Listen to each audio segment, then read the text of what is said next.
Բարի երեկո, դուք դիտում եք բաց հարթակ, այսօր իմ հյուրը Դատա-Արտ Հայաստան ընկերության փոխտնօրեն Իշխան Մարգարյանն է, բարև ձեզ։ Բարև ձեզ։ Եվ այսպես, վերջին ժամանակների թերևս ամենակարևոր հարցերից մեկը, ինչպես է արհեստական բանականությունն արդեն փոխում աշխատաշուկան եւ որոնք են հատկապես ամենախոցելի մասնագիտությունները, պարոն Մարգարյան։ Նախ շատ շնորհակալություն հրավերքի համար։ Աշխատաշուկան դրամատիկ դրփոփոխությունների չի ենթարկվել համենայն դեպս Հայաստանի Հանրապետությունում։ Եթե գլոբալ մենք նայենք, որոշակի գլոբալ տեղաշարժեր մենք կարող ենք նկատել, բայց այդուհանդերձ Հայաստանում փոփոխությունները այդքան մեծ չեն։ Մենք չենք կարող Հայաստանում արձանագրել մասսայական կրճատումներ, որոնց պատճառը եղել է արհեստական բանականությունը։ Կարող ենք ասել, որ որոշ կազմակերպություններում որոշ հաստիկներ կրճատվել են, մասնավորապես ՏՏ կազմակերպություններում, բայց ամբողջությամբ մեղքը բարթել արհեստական բանականության վրա, դա այդքան էլ ճշգրիտ չի լինի։ Իսկ աշխարհի կտրվածքով եթե մենք նայենք, ոչ Հայաստանի, կան այդպիսի մասնագիտություններ, որոնք էլ պահանջված չեն։ Մասնագիտություններ, որոնց որ էլ ավելի շատ հնարավոր է փոխարինի արհեստական բանականությունը, կախված են ավելի ցածր որակավորում ունեցող մասնագիտությունների հետ։ Դրանք օրինակ հաճախորդների սպասարկումը, նույն բանկային ոլորտում, նույն ռեստորանային ոլորտում մենք կարող ենք տեսնել, որ արդեն արհեստական բանականությամբ օժտված ռոբոտներ են, որոնք որ այդ ամեն ինչը իրականացնում են։ Նույն հեռախոսազանգերի կենտրոններում շատ հաճախ արհեստական բանականությունը գալիս է փոխարինելու մարկանց եւ մարկային շփումը։ Հիմա ինքներդ էլ տեսնում եք, թե ինչքան շատ է տարածված այդ chatbot հասկացությունները, որտեղ որ նախքան քո կապնվել է մարդու հետ, քո հետ խոսում է chatbot-ը եւ պատասխանում է քո հարցերին, որից հետո բնականաբար բիզնեսի մոտ կարիք է առաջանում։ Արդյոք ինձ պետք է այդքան մարդ ունենալ համապատասխան սպասարկման ոլորտում։ Իսկ կարող է գալ այնպիսի ժամանակ, որ իմ փոխարեն այստեղ նստած լինի ինչ-որ ռոբոտ եւ դուք պատասխանեք այդ ռոբոտի հարցերին, այսինքն այս ոլորտի մասնագիտությունները, այդ թվում է ստեղծագործական ոլորտ, նաեւ երաժշտություն, կարող է հետագայում այդտեղ դրանք եւս դառնան ավելի խոցելի։ Այստեղ երևի պետք է անդրադարձ կատարել մի փոքր ավելի փիլիսոփայական տեսանկյունից, անդրադառնալով հենց արհեստական բանականության փիլիսոփայությանը, հա։ Արհեստական բանականությունը չի ստեղծվել նրա համար, որպեսզի մարդկանց վնասի։ Արհեստական բանականությունը ստեղծվել է նրա համար, որպեսզի մարդկանց օգնի։ Օժանդակել հնարավոր է հետագայում ձեզ, բայց ձեզ ամբողջությամբ փոխարինել ոչ, որովհետև արհեստական բանականության հայտնվելուն պես էլ ավելի արդիական է դառել էմոցիոնալ ինտելեկտ կոչվածը, սոցիալական ինտելեկտ կոչվածը, որը որ հենց արժևորում է մարդկային շփումը, այսինքն մարդու հետ շփվելը։ Եվ բնականաբար, քանի կա մարդկային էակը եւ մարդկային զգացմունքներ եւ էմոցիաները, բնականաբար մարդը կարիք է ունենալու նմանատիպ էմոցիաների եւ զգացմունքների ուրիշ մարդու կողմից։ Կարճ պատասխանը ձեզ չեմ փոխարինելու, բայց ձեզ կօգնեն։ Այդ շատ հուսադրող պատասխան է, որ չեմ փոխարինելու, բայց առհասարակ գրողներին, երաժիշտներին, այդ ոլորտը նաև առավել եւս գրողներին, երաժիշտներին ես չեմ կարծում նման տեսլական չեմ տեսնում առաջիկա անգամ 20-30 տարիների ընթացքում։ Արհեստական բանականությունը մենք այս պահին անգամ տեսնում ենք արհեստական բանականության գործիքներ, որոնք որ կարողանում են երաժշտություն ստեղծել, որոնք որ կարողանում են գրել եւ բավականին լավ եւ տեղ նաև բարդ բովանդակություն, բայց եկեք հասկանանք ինչ է արհեստական բանականությունը։ Արհեստական բանականությունը մի բան է, որը որ արհեստականորեն սնվում է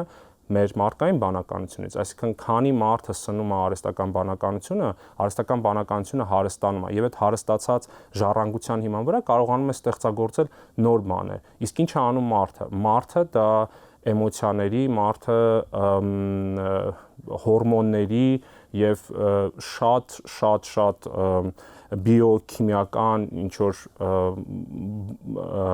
երևույթ է, որը որ կարող է ուղղակի նստած տեղը մեկ էլ ինչ որ մի հատ էքսպրոմտով ինչ որ մի բան հայտնվի իր ուղեղում եւ ինքը այդ բանին ստեղծագործի։ Այ մի բան, որը որ արհեստական բանականությունը առնվազն այս պայդրությամբ չի անում եւ նաեւ մարդիկ ովքեր որ ավելի հմուտ են ինձանից այս թոպիկի շուրջ խոսալու առումով, իրանք էլ են ասում, որ դեռ արհեստական բանականությունը առաջին 20-30 տարին չի կարողանալու նման բան ստեղծագործել եւ տալ։ Այս վերջերս, որովհետև մի գովազդային հոլովակ էին պատրաստել նույն արհեստական բանականության միջոցով, թե իբր իմ գործընկերներից մեկն ինչ որ բան է գովազդում, բայց իմ այդ գործընկերն առհասարակ տեղյակ չէր։ Էլի արհեստական բանականության միջոցով ինչ որ fake բան էին պատրաստել գովազդ։ Այսինքն հնարավոր է նաև այդպիսի բաներ էլ լինեն։ Այ դրա համար, որպեսզի այդ fake բաները չլինեն եւ այո, շատ իրավացի եք ասում, որ այս պահին անգամ կան սխալ կիրառություններ արհեստական բանականության, այդ իսկ պատճառով հայտնվում է ասպարեզում նոր մասնագիտություն, որը որ կոչվում է արհեստական բանականության էթիկայի մենեջերներ, էթիկայի կառավարիչներ, որոնք որ զբաղվում են հենց այն նրանով, որպեսզի արհեստական բանականությունը ճիշտ կիրառվի, դրական կիրառվի եւ ի վերջո ծառայի իր բուն առաքելությանը, իսկ բուն առաքելությունը արհեստական բանականության օգտակար լինել հասարակությանը եւ հանրությանը։ Եվ բնականաբար նման fake գովազդները պետք է շատ խիստ դիտարկվեն որպես օրենքի խախտում եւ բնականաբար համապատասխան իր հետևանքներով։ Ճիշտ եմ հասկանում, որ ամեն դեպքում առաջիկայում արհեստական բանականությունը չի կարող փոխարինել օրինակ բժիշկներին, իրավաբաններին, դեռ այդպիսի խնդիր չունենք։ Բժիշկներին եւ իրավաբաններին ամբողջությամբ փոխարինել ոչ, բայց օժանդակել եւ օգնել միանշանակ այո եւ հենց այսօր արդեն արհեստական բանականությունը մեծագույնս օգնում է հենց առողջապահական ոլորտին, իրավաբանական ոլորտին կդժվարանամ ասեմ, բայց ինչի առողջապահական ոլորտին, որտեղ արհեստական բանականությունը այնտեղ է, որտեղ որ կան բազմաթիվ եւ բազմապիսի տվյալներ, իսկ լրագրությունն էլ է օգնում բավական։ Միանշանակ առողջապահական ոլորտը լրագրությունն է այնտեղն է, որտեղ որ կա տվյալներ, շատ տվյալներ, որտեղ որ տվյալներ կա, դա հենց այնտեղն է, որտեղ որ արհեստական բանականությունը պետք է աշխատի եւ շատ լավ աշխատում է, բայց օժանդակում է։ Ինչ են անում այս պայդրությամբ արհեստական բանականությամբ առողջապահությունում։ Կարողանում են ախտորոշումներ կատարել, հա, այսինքն դու տալիս ես անգամ քո արյան վերլուծությունը,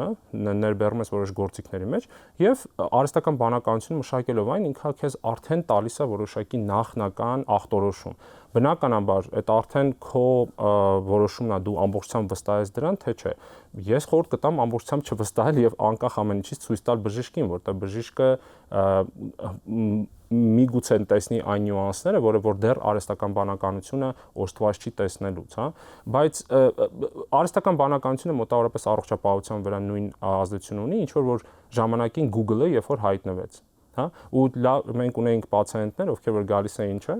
հիվանդանոց ու արդեն Google-ից հանած այդ ախտորոշումները։ Բժիշկ ջան, ես գիտեմ մոտ ինչա կատարվում։ Նույն բանը արհեստական բանականության հետ է, մի փոքր ուղղակի արհեստական բանականությունը ավելի կարողացել է ավելի գեղեցիկ այդ ամեն ինչը մատուցել եւ հանրամատչելի, որը որ դարձրել է արհեստական բանականությունը այդքան տարածված այս օրերին։ Շատ լավ, այդ դեպքում արհեստական բանականության զարգացման արդյունքում կամ գուցե շնորհիվ ինչ նոր մասնագիտություններ կարող են առաջանալ։ Նոր մասնագիտություններից միանշանակ կառաջանան հենց էթիկայի կառավարիչները, արհեստական բանականության էթիկայի կառավարիչները, նոր մասնագիտություններից ավելի շուտ ոչ թե նոր մասնագիտություններից, այլ ավելի շատ տարածում կստանան այնպիսի ծրագրավորման լեզուներ, ինչպիսին է Python ծրագրավորման լեզուն, ինչպիսին է JavaScript ծրագրավորման լեզուն, Այսինքն IT ոլորտում են ամեն դեպքում այդ նոր մասնագիտությունների հայտ գալու։ Այո, ամեն դեպքում IT ոլորտում են հայտ գալու ավելի շատ եւ շատ կարևոր նորից կրկնվում եմ, բայց շատ կարևոր է, որ նաև շատ մեծ տարածում ունենա, արդեն իսկ սկսել են որոշակի երկրներում, մասնավորապես որտեղ որ ավելի տարածում ունի արհեստական բանականությունը, ԱՄՆ-ում եւ Չինաստանում, օրինակ, սկսել են այդ մասնագիտությունը զարգանալ, էթիկայի մասնագետները։ Հայաստանում դեռևս մենք նման մասնագիտացում դեռ չենք տեսնում։ Որոշ միջազգային կազմակերպություններում նաև մեր միջազգային կազմակերպությունը նույնպես տարածվում է եւ սկսում է զարգանալ այդ մասնագիտացումը, բայց Հայաստանում մենք գլոբալ տենդենս չենք նկատում դեռ։ Այդ դեպքում այսինքն մենք կարող ենք ասել, որ մի 5-10 տարի հետո արհեստական բանականությունը փոխելու է ՏՏ ոլորտը։ Միանշանակ կարող ենք ասել, ուղղակի պետք է հասկանանք, թե փոփոխել ասելով ինչ է ասած փոփոխությունները։ Փոփոխել է արհեստական բանականությունը առաջին իսկ օրվանից ՏՏ ոլորտը, երբ որ հայտնվել է։ Ուրիշ բան, որ եթե մենք նորից վերադառնանք մեր հիմնական հարցին, արդյոք ՏՏ մասնագետները գործազուրկ կմնան, հա, մասսայական չկրճատումներ կսկսվեն, միանշանակ պատասխանը ոչ։ Դուք առհասարակ ասացիք, որ այնպես չի, որ համատարած գործազրկություն է լինելու, այլ հակառակը արհեստական բանականությունը օգնելու է որոշ մասնագիտությունների ավելի զարգացմանը, բայց ազդելու է սպասարկման ոլորտին,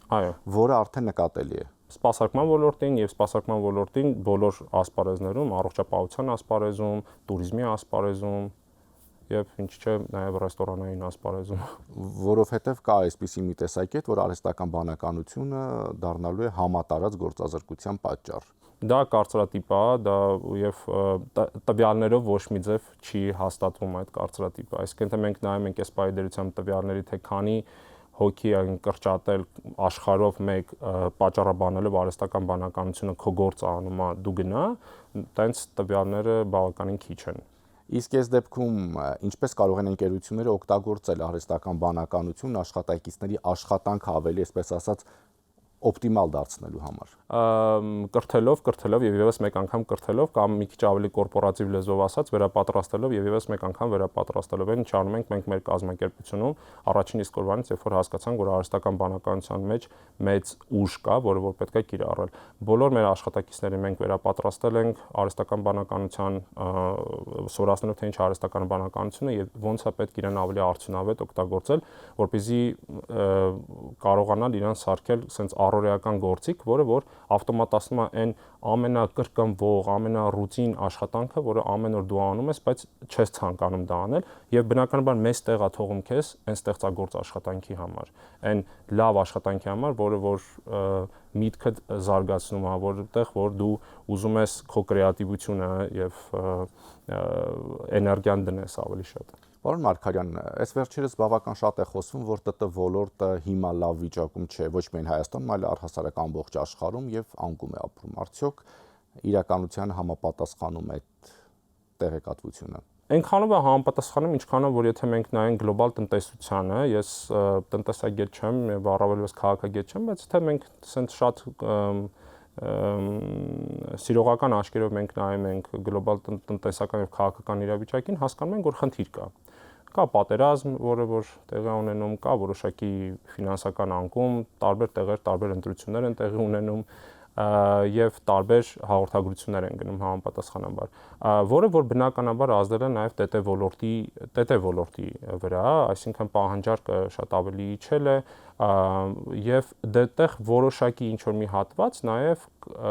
կա նաեւ արհեստական բանականության մեղքն մի փոքր, բայց դա շատ դեռ փոքր է, որտեվ դեռևս արհեստական բանականության էֆեկտի մասին խոսալ ճգնաժամի վրա բավականին դեռ շուտ է իմ կարծիքով։ Տեսեք, դուք ասացիք պատերազմ, չգիտեմ, տարբեր գործոններ ազդում են այդ ոլորտի անկման վրա ամեն դեպքում, երբ սկսվեց ռուս-ուկրաինական պատերազմը, մենք հիշում ենք, որ շատ ռուսներ տեղափոխվեցին Հայաստան, հենց մասնավորապես աշխատելու ՏՏ ոլորտում։ Մնացին Հայաստանում, թե գնացին, պատկերն ինչպիսի պատկեր ունենք, որովհետև այդ ժամանակ շատերը տեղավորվեցին հենց նաև ձեր ընկերությունում։ Այո, շատ ճիշտ։ Ցավոք սրտի, բայց պետք է արձանագրենք այն փաստը, որ մեծամասնությամբ գնացին, հա, նույն մեր կազմակերպությունում մեծամասնությամբ տեղափոխվեցին։ Նու լավ նորությունը մեր համար դա նա է, որ մնացին կազմակերպությունում եւ տեղափոխվեցին կազմակերպության այլ լոկացիաներ, բայց զուտ Հայաստանի Հանրապետության համար կարծում եմ, որ վատ նորությունը այն է, որ մեծամասնությամբ գնացին եւ այդքան մեծ արտահոսքով ես կարող եմ ասել, որ բավականին մեծ ինտելեկտուալ պոտենցիալ կորցրեցինք ըստեղ։ Պատճառները բազմապիսի են եւ բազմաթիվ են, ամենատարածված պատճառներից մեկը դա տների վարձակալության այդպիսի բարձր արժեքներն էին, բայց կան նաև հարակից այլ պատճառներ։ Համենայն դեպս փաստ այն է, որ մեծամասնությամբ գնացին։ Իսկ եթե դուք համեմատում եք մյուս երկրներում, օրինակ Վրաստանում IT ոլորտում աշխատող ռուսների հետ մեր երկրում նաև տվյալները, այնտեղ մնացել են, թե այնտեղից են առհասարակ գնացել դեպի եվրոպական երկրներ, Միացյալ Նահանգներ։ Վրաստանը նույնպես ոնց որ եւ Հայաստանը շատ դեպքերում դիտվել է որպես այսպես ասած տրամպլին, հա, որտեղ որ գնում ես, որը ժամանակ ես անցկացնում եւ դրանից հետո արդեն տեղափոխվում ես Եվրոպա եւ մնացած այլ երկրներ։ Պատասխանելով ձեր հարցին, Վրաստանում համարյա նույն վիճակն է, համարյա նույն վիճակն է, որտեղ ընդեղ էլ նաև այսպիսի հարց կար, եթե Հայաստանում օրինակ ընդհանրապես այդքան խնդիր չկար, ինչ որ կացության քարտ ստանալ, հա, դեսպանատուն դիմել եւ այլն, հա, անել են ինչ որ սովորաբար դու ուզում ես որպեսզի նորմալ կյանք ունենաս, Վրաստանում այդ ամեն ինչը մի փոքր ավելի խնդրահարույց է, հաշվի առնելով այդ ազգային հենց առանձնահատկությունները։ Եվ ամփոփելով մեր զրույցը, վերադառնանք նորից արհեստական բանականությանը, պետք է առհասարակ վախենալ ապագայից, թե արհեստական բանականությունն ավելի շատ հնարավորություններ է ստեղծելու, քան սպառնալիքներ։ Ես լինելով մեծ օպտիմիստ, կարծում եմ, որ արհեստական բանականությունից վախենալ պետք չի, արհեստական բանականությանը պետք է ընտելացնել ոնց որ մի հատ նոր ընտանի կենդանու, ժամանակին շունը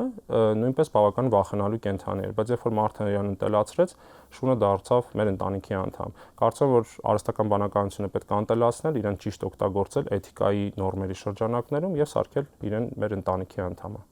Շնորհակալություն։ Ես շեշտեմ իմ հյուրը Data Art Հայաստան ընկերության փոխտնօրեն Իշխան Մարգարյանն է, շնորհակալություն ուշադրության համար, հաջողություն։